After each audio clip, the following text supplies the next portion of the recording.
also, though, anybody can be a producer. It's the one business.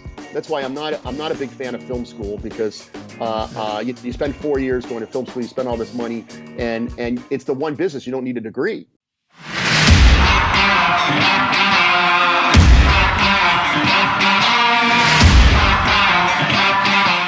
You don't need a license. You don't need to pass the bar. You can literally get a business card. Business card's all you need.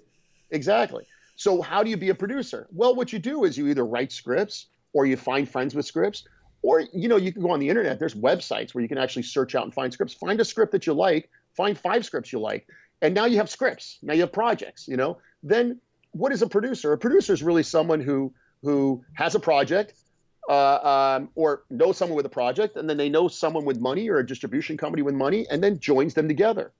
Or you put your name on it as the director. You're not going to make it unless you're not going to take your name off it as director, unless the money's big enough or something. But at least you're creating. You have projects, and you never know who you're going to meet. I mean, I was involved with this movie once where the director had never made a movie before. He had worked for a big budget director, had never made a movie before. He sent an email off to family and friends saying, "I want to make this movie. I want it to be $800,000, just looking for money." A billionaire found the email and contacted him, financed his entire movie. I won't tell you what happened in that movie, but I've worked on those movies. Trust me. Let me tell you something. The billionaire got out of the business after that. What movie. A shock! What a shock! But he had a script and he had a dream, and he started just working it. And he had a script and a dream. Right, and he did it. He never directed another movie, but yeah. But if you had a little, a lot of people go off and they direct more movies. But it's building a track record. It's looking at yourself as a producer. It's calling yourself a director. It's putting the time in. It's learning, spending time on your website, right, and learning how to make films, and putting the time in. I mean, I'm 50 years old.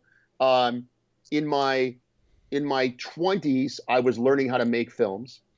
In my 30s, I got married and had a kid, and now I was in a situation where I had to make films and make a living. I mean, when my wife and I got married, and she was pregnant with my son, and the first year, I made very little money. I didn't have any work. And I'm like, I've got to figure this out. I'm either going to be a filmmaker or go off and go be an architect.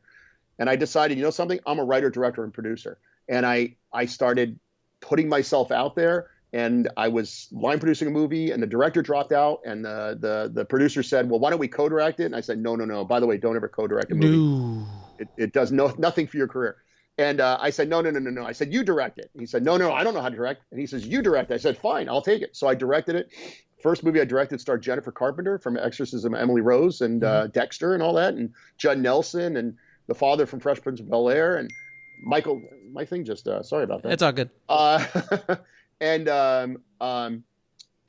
So you just got to get deep into it. I mean, I was talking to someone recently who was living somewhere else, and I said, "Look, if you really want to make movies, you got to come to Los Angeles.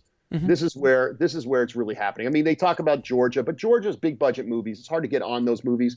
There's movies being made, New York, but LA is really where you can come. You can get on Craigslist. You can find jobs. You can meet people. You can network. Everybody that comes here really has a joy for making movies, and then start working it. But also pay attention to the business, distributors, content, how it's made.